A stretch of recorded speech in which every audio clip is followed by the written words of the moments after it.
Hi everyone. तो आज की इस वीडियो में हम रानी दुर्गावती यूनिवर्सिटी जबलपुर के 3 ईयर एलएलबी कोर्स के जनरल लीगल इंग्लिश के पेपर को समझेंगे, उसका पैटर्न समझेंगे और ये जानने की कोशिश करेंगे कि इसमें अच्छे मार्क्स स्कोर करने के लिए किस प्रकार से तैयारी की जाए। तो मेरे सामने ये दो पेपर्स हैं। This paper is of year 2024 and 2023, जैसा कि आप देख सकते हो। तो हम इन पेपर्स में क्या टॉपिक्स आए हैं और उनकी तैयारी कैसी करनी है वो डिस्कस करेंगे। तो देखिए, आरडीवीपी यूनिवर्सिटी में जो आपका जनरल लीगल इंग्लिश का पेपर आता है, उस पे टोटल आपके 10 क्वेश्चंस रहते हैं। जैसे हम ये पेपर को देख लें, ये 2024 का पेपर है। इसमें आपके टोटल 10 क्वेश्चन रहेंगे। 80 मार्क का पेपर रहता है, 29 पासिंग मार्क्स है एंड देर आर 10 क्वेश्चंस। अब देखिए, जो क्वेश्चन नंबर 1 है, ये किसके लिए है? दिस इज अबाउट ऐसे राइटिंग। ठीक है, यहाँ पर आपको एक ऐसे लिखना है। इतने सारे टॉपिक्स रहते हैं आपके, 5 टॉपिक्स हैं, इसमें भी 5 है, इसमें भी 5 है। और मोस्टली आप अगर नोटिस करो तो देखना कि जो इसमें ऐसे राइटिंग का टॉपिक है, उसमें आपको वर्ड लिमिट दी हुई है, प्लस 5 टॉपिक्स हैं। और ये जो पांचों टॉपिक्स हैं, ये आपके लीगल टॉपिक्स हैं, यानी कि ये कहीं ना कहीं कॉन्स्टिट्यूशन से, लीगल इश्यूज से, या फिर जो आप पढ़ रहे हो सब्जेक्ट्स आईपीसी वगैरह यानी बीएनएस वगैरह, उनसे रिलेटेड है ना। तो देखिए, फंडामेंटल राइट्स का क्वेश्चन है, कॉन्स्टिट्यूशन का, legal education in India, uniform civil code, again constitution, women empowerment and capital punishment. तो ये वाले क्रिमिनल रिलेटेड टॉपिक है, women related topic, and then आपका लीगल एजुकेशन और कॉन्स्टिट्यूशन रिलेटेड टॉपिक्स है। लाइकवाइज इस साल के पेपर में भी जो आपका टॉपिक है पीएलओ, फंडामेंटल ड्यूटीज, कॉन्स्टिट्यूशन का टॉपिक है। फ्रीडम ऑफ प्रेस जो है, अगेन कॉन्स्टिट्यूशन। ह्यूमन राइट्स आप सब्जेक्ट पढ़ते हो फर्स्ट सेमेस्टर में, एंड ड्रग एडिक्शन भी एक लीगल टॉपिक है। तो बेसिकली आपको ऐसे राइटिंग की तैयारी कैसे करनी है, आप पैटर्न समझो कि हमेशा हमें या तो वुमेन रिलेटेड टॉपिक आ रहा है या कुछ कॉन्स्टिट्यूशन रिलेटेड टॉपिक आ रहा है, वो भी जो मेन टॉपिक्स है, जैसे मौलिक अधिकार हो गए, आपके फंडामेंटल राइट्स हो गए, फंडामेंटल ड्यूटीज हो गए, है ना। इस तरीके के टॉपिक्स हैं। तो इनमें से आप कुछ टॉपिक्स को ऑलरेडी प्रिपेयर कर लीजिए, जैसे women related topics, women empowerment, dowry, इस तरीके के टॉपिक आते हैं, तो इनको आप प्रिपेयर कर लीजिए। आपके पास काफ़ी सारे सोर्सेज हैं, ऑनलाइन ऑफलाइन बुक्स भी आती हैं, उससे आप ऐसे कुछ टॉपिक्स को प्रिपेयर कर सकते हो ऑलरेडी। और हाँ, वर्ड लिमिट का ध्यान रखना, अगर किसी क्वेश्चन में वर्ड लिमिट दी है तो आपको उसे एक्सीड नहीं करना है। ठीक है, अब हम देखते हैं दूसरा क्वेश्चन। तो दूसरा क्वेश्चन यहाँ पे काफ़ी डिफ़िकल्ट पड़ जाता है बच्चों के लिए, वैसे उससे ज़्यादा डिफ़िकल्ट थर्ड है। और ये है आपका प्रेसे राइटिंग। ठीक है, इसमें आपको करना क्या है, प्रेसे लिखना है और एक सूटेबल टाइटल देना है। ठीक है, तो इसको रीड करके, ये टोटल प्रैक्टिस बेस्ड क्वेश्चन आपका रहेगा। आपको इसे रीड करना पड़ेगा, किससे रिलेटेड है। जैसे आप इसको पढ़ोगे, rule of law is enforce in India but since the constitution is the source of all laws therefore it is essential for the validity of administrative power of the authority, not only that it should be provided and protected by any law और act. देखो, इतना ही पढ़ के, पूरा मैं नहीं पढ़ रही हूँ, वीडियो बहुत लंबा हो जाएगा, बट इतना ही पढ़ के हम समझ सकते हैं कि this is related to rule of law, है ना। फिर आप इसको पूरा रीड करो और जो आपको सुटेबल टाइटल लगता है आप उसे दीजिए, एंड इसको थोड़ा सा आपको प्रेसे के फॉर्मेट में लिखना होता है। अब प्रेसे राइटिंग अलग से मैं एक वीडियो बना दूंगी, उसमें मैं प्रॉपरली तरीके से एक्सप्लेन कर दूंगी कि किस तरीके से प्रेसे लिखा जाता है। ठीक है, तो आप फर्स्ट क्वेश्चन डेफिनेटली अटेम्प्ट करो, क्योंकि वो ऐसे का है, ऐसे ईजी है। ये क्वेश्चन भी आप अटेम्प्ट कर सकते हो। अब जो क्वेश्चन नंबर 3 है, ट्रांसलेशन, ये होता है डिफिकल्ट। मेरा पर्सनल सजेशन आपको ये रहेगा कि अगर आप हिंदी मीडियम के हो या अगर आप इंग्लिश मीडियम के हो, दोनों ही सिचुएशन में आप ये क्वेश्चन नंबर 3 और जो 4 है, यानी English translation and Hindi translation, जो कि पैराग्राफ वाला है, आप इसे अवॉइड करो अनलेस एंड अनटिल आपका ट्रांसलेशन अच्छा हो, क्योंकि इसमें मार्क्स मिलना कम हो जाता है। क्योंकि अगर आपने छोटी मोटी भी मिस्टेक्स कर दी, जो कि ग्रामेटिकल मिस्टेक्स हैं, तो भी आपके मार्क्स डिडक्ट हो जाएंगे। तो आप ये वाले क्वेश्चन को और इस वाले क्वेश्चन को कोशिश करिए अवॉइड करने की, क्योंकि बाकी के जो क्वेश्चंस हैं वो कंपैरेटिवली ईजी है। ठीक है, बट अगर आपका ट्रांसलेशन अच्छा है, आपको कॉन्फिडेंस है and you are practicing for that for such a long time, तो फिर आप इन दोनों क्वेश्चंस को भी अटेम्प्ट कर सकते हैं।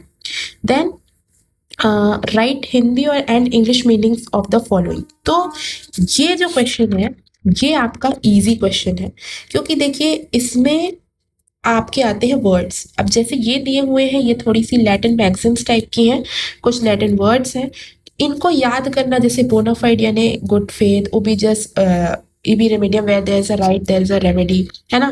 तो इस तरीके के ये जो वर्ड्स हैं आप देखोगे तो देखिए ये जो वर्ड मीनिंग्स हैं आपको करना ये है, इनको प्रिपेयर करने के लिए पिछले 3 साल के पेपर्स आप उठाइए और अगर हो पाए आपको अवेलेबल हो रहे हैं तो और ज़्यादा जो जो वर्ड मीनिंग आए हैं उनको आपको अच्छे से रट के जाना है आपके एग्जाम के लिए। जैसे कि क्वेश्चन नंबर 5, 6 और 7 ये तीनों वर्ड मीनिंग से रिलेटेड है। यहाँ पे क्वेश्चन ध्यान से पढ़ना, right Hindi and English meaning of the following any 4। यहाँ हिंदी और इंग्लिश मीनिंग दोनों लिखने को पूछा है, ठीक है। कई बार स्टूडेंट्स क्या करते हैं, पूरा क्वेश्चन नहीं पढ़ते और गलत हो जाते हैं। अब देखिए इस क्वेश्चन में क्या है, right English meaning of the following any 4, यहाँ आपको इंग्लिश में लिखना है। Most of the words repeated होते हैं। देखिए अगर कोई बच्चा 2023 का पेपर लगा के जा रहा है तो देख लीजिए बोनाफाइड आया है, ठीक है, स्टेटस क्वो आया हुआ है, तो 2 तो आपके बन गए, आपको करने सिर्फ 4 है। समझ रहे हैं बात को, है ना। तो मोस्टली आपके जो क्वेश्चन से रिपीट होते हैं, तो आपको ये जो वर्ड मीनिंग्स है और इजी भी है, बोनाफाइड, गुड फेथ, और याद रखिएगा यही स्ट्रेटजी आपको इंग्लिश मीनिंग और हिंदी मीनिंग दोनों के लिए फॉलो करनी है। आपको पिछले जितने भी पेपर आपको अवेलेबल हो जाए, rdvv.online.com करके एक वेबसाइट है जिसमें आपको सारे पेपर्स ऑनलाइन अवेलेबल हो जाते हैं rdvv के। और अगर नहीं हो रहे तो आप मेरा टेलीग्राम ग्रुप भी ज्वाइन कर सकते हो, व्हाट्सएप ग्रुप ज्वाइन कर सकते हो, उसमें सारे पेपर्स आपको अवेलेबल हो जाएंगे।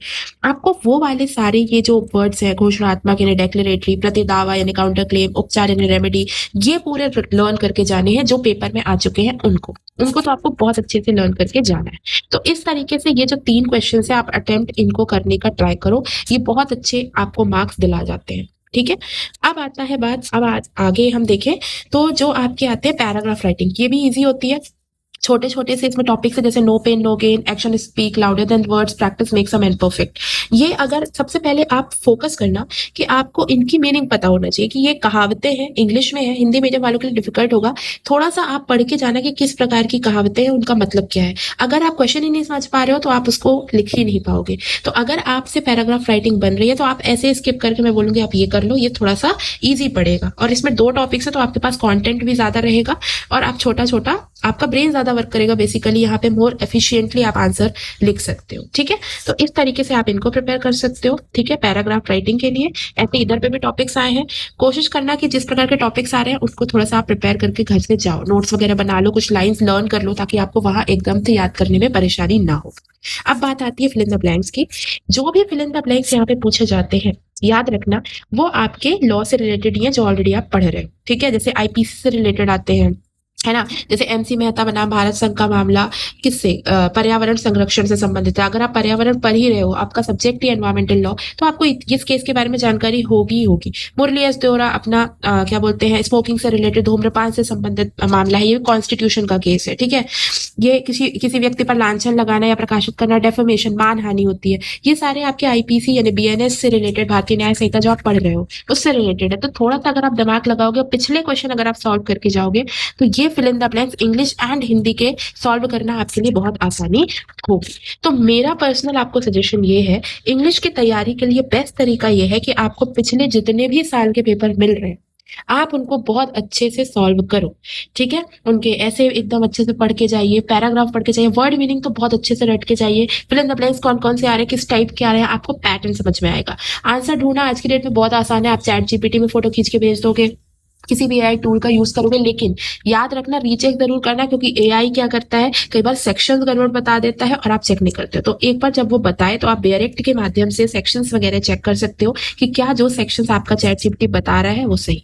मेरा पर्सनल सजेशन ये है आपको कि अगर आप हिंदी मीडियम स्टूडेंट हैं तो आप ट्रांसलेशन वाला जो क्वेश्चन आता है, क्वेश्चन नंबर 2 और 3, इसको स्किप करें और उसकी जगह पे पैराग्राफ राइटिंग, वर्ड मीनिंग और फिल इन द ब्लैंक्स पे ज्यादा फोकस करें, वो आपके लिए ज्यादा स्कोरिंग होगा। अगर आपको ये वीडियो से कुछ भी हेल्प मिलती है तो प्लीज मुझे कमेंट करके बताना, और क्या आप चाहते हो कि मैं ये पेपर भी आपके लिए सॉल्व करके लाऊं, इसके आंसर्स भी बताऊं, तो प्लीज कमेंट। अगर आप कमेंट एंड लाइक करोगे, सब्सक्राइब करोगे तो मुझे थोड़ा सा मोटिवेशन और एनकरेजमेंट मिलेगा, तो मैं आगे ऐसे और वीडियोस आपके लिए लेकर के आऊंगी। And I request you to please join my YouTube, to join my WhatsApp channel and Telegram channel for more legal updates. So thank you and keep watching.